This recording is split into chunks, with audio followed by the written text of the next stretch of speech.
Alright, so this video is something people ask about all the time, which is why do I hate Apple so much and why will I not use their products? Which, Janet Seuss. For the record, I will use Mac OS. I kind of like it. I've got a Hackintosh that runs Mac OS right now. It's wonderful. Because Mac OS is just another Unix-like distribution, so it's similar to Linux and FreeBSD. And in fact, Apple took a whole bunch of FreeBSD software, like their whole Wi-Fi networking stack, and put it into theirs, which FreeBSD is open source. Anybody can use it. It's totally free. And Apple made it part of Mac OS and therefore proprietary.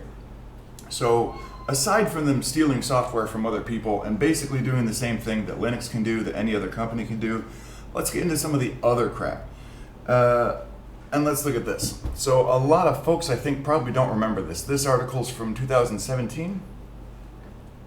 Basically, this was from one of the many Apple factories where workers' conditions were so bad. This was Foxconn. Now, admittedly, Foxconn makes motherboards and circuit boards and things like that for something like 80% of the industry. But you don't hear Dell and HP and Lenovo saying how much they love their employees and how wonderful they are and blah, blah, all the time.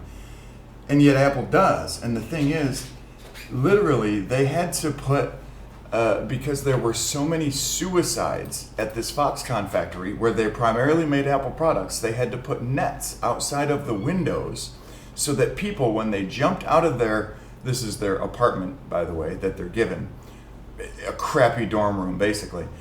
So that when people jumped out of the windows, the nets would catch them and stop them from killing themselves, which was the best way to get out of working for Apple in their minds. And I don't see them here. Let me see. If you just type in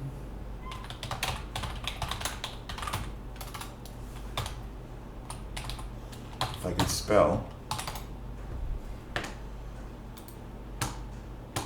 These are literally nets made to catch bodies who are jumping out of their houses and factories because working for Apple is that fucking terrible. So that's just one thing from the past.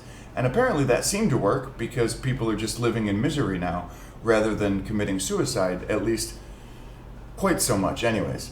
The next thing is their feel-good bullshit about how well they recycle.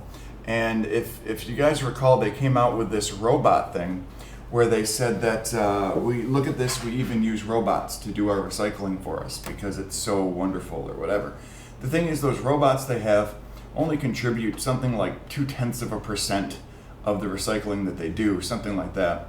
And the fact is, when you look at the recycling contracts that they have, what they'll require a recycling company to do, because they only have those robots in one or two places, they require the recyclers to chop up their motherboards and the internal parts of iPhones, iPads, computers, whatever, so that they literally cannot be repaired, so that the parts can't be replaced, to force people to buy new stuff and to take old stock out of the market. I can tell you honestly, the computer this is being recorded on is like 10, 11 years old and is also as fast as most Mac Pros that are only 3 or 4 years old. Because their hardware is nothing special to begin with.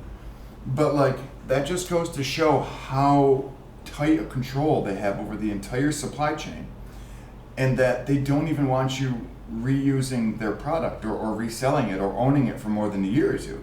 And granted, that makes business sense, I understand that. But don't go out there and act like you're some kind of god with this moral superiority that just doesn't fucking exist in Apple. It's not a part of their culture. It's not a part of their business strategy.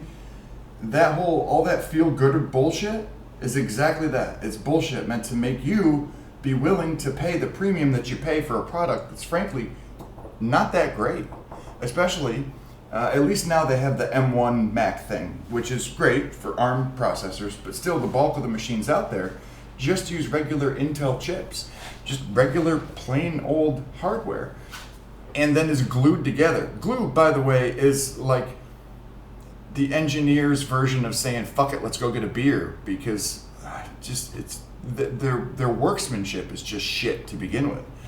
If I'll get to this guy in a second here, Louis Rossmann, and if you watch any of his YouTube videos, he goes over repairing crap and talks about how terrible it's actually made. And like, okay, sometimes it's decent, but the thing is, it's no better than any other company in terms of the hardware, in terms of the software, in terms of the moral and ethical standards of the company, in terms of business practices. The only place it's better is they're better at lying to you and convincing you to buy their bullshit products, and therefore making a larger profit. And sure, from a business standpoint, I get it. That makes sense. But no one should fucking buy their stuff because it's not only not that great, but they're just lying to you constantly. As for that M1 chip, by the way, they're going to come out, I'm sure, and say it's faster and you get better battery life and we're doing it cheaper. And that's all for you, the consumer, and it's not at all. It's so that they have more control over it and so that they can drive costs down to drive profits up. That's all it is. So like the Mac Mini, I think used to cost like $1,000 and now it's $800. That $200 is not a fucking gift to you. That $200 is because they were probably able to drop the cost of the overall unit $300 or $400 in the fact that they're not paying Intel for those chips anymore. And admittedly, Intel screwed the pooch when they kept messing up their schedule over and over and over again by not being able to get the processors out in time and to advance in processor technology quickly enough. I'm not going to go into that. And so it was a smart move to ARM chips and to change their software ecosystem and to take control of it. I'm not saying that it's not intelligent. I'm saying they're fucking lying to you to get you to buy a product that is not superior, that has the appearance of superiority and nothing else. This next one is wonderful. This just came out, as you can see, on New Year's Day. Apple knew a supplier was using child labor, but took 3 years to cut ties. And I'll tell you a story. I used to work for an electrical company that sold lighting products. And there was a guy there telling me a story that I absolutely believe. He worked for, I think at the time he did either engineering or marketing, or maybe it was just straight up supply chain management, whatever it was. But he went and visited a company in somewhere in Asia, China, I think, could have been South Korea, that my company at the time was looking for as a possible supplier to sell certain lighting products and lighting assemblies and subcomponents and stuff. And one of the things that he said was, they were just about to sign the contract and to start, shipping this company's product in so that my company could use it to build finished goods. And but he asked where the little light bulbs in those little xenon lights were made, how they were made, and so on. And after doing the entire factory tour, the folks who own this factory then brought the group of people my company was with into this sort of back room, and he said, you wouldn't believe it, there were just dozens of women sitting, just sitting cross-legged on the floor, heating up a piece of glass tube, and then like pinching the ends and inserting the filament and whatever, and they were holding the tube in their mouth and using little hand torches. He said it was the least safe thing you could imagine. And they immediately walked away from that contract.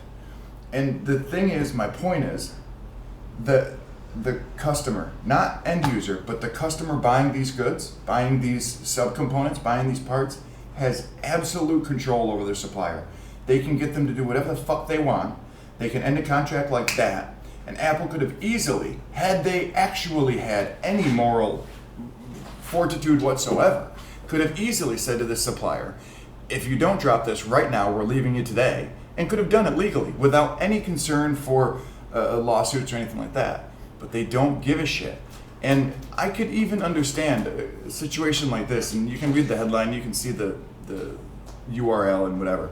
I could understand sticking around for 3 months, giving them like a 90-day probationary period as a supplier and saying, get your shit in line or else we're going to drop you. But 3 years is entirely profit-driven. There's no morality, there are no ethics behind this type of thing.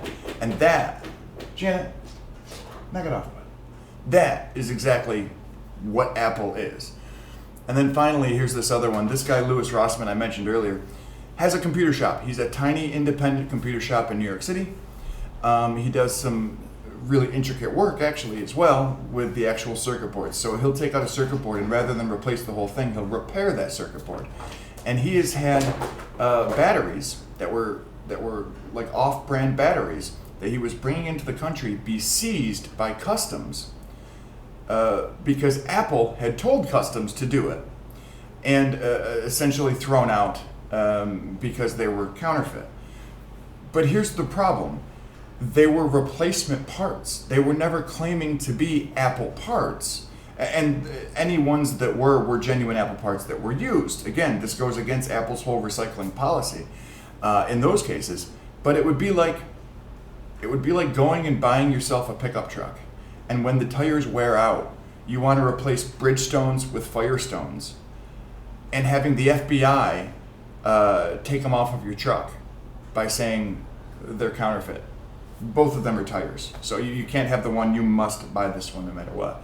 And that's what happened to this guy. He lost his money, he lost the batteries, and he probably lost some work because of it. And this is a tiny independent repair shop that won't bend to Apple's ridiculous contract, and yet still fixes Apple's products, and who's had tons of problems with Apple. So just to recap, they have absolutely zero morals whatsoever. I mean, hiring child labor for 3 years knowingly is just fucking unbelievable. Just unbelievable. Their hardware isn't good, generally speaking. The M1, okay, new, it's good. We'll see what the competitors come out with soon. But up until now, it's just been the same exact crap that everyone else has sold in a shinier box. Glued together box, I might add. Glued. Not even, screwed together or bolted together. Just glued together. Their software, part of which is stolen. The part that's not stolen is still Unix-like. So it's essentially, it would be like if someone created a different Linux. But Linux, if you don't know, is completely free and open source because that guy actually has a set of morals and values that matter for things other than simply driving profit. So their software, whatever. It's not bad, but it's nothing special. Their prices, as everyone watching this already knows, are just absolutely ridiculous. They don't warrant the product that you're getting in either hardware or software. In terms of their recycling, they basically don't do it. They not only do they not recycle, but they don't allow others to recycle and to reuse those products. Because I would probably buy a used Mac whatever. I've considered it in the past if the hardware is still good, if I could still use it for whatever project I'm looking to do. But the fact that they'll take your iPhone 6 or whatever you've just traded in with a cracked screen, a screen that could be replaced for $30, and they will purposely make sure that it's chopped up into little tiny bits that can't be reclaimed in any way. It's terrible for the environment.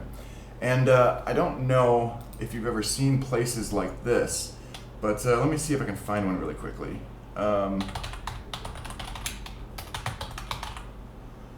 Not salvage, but let's see.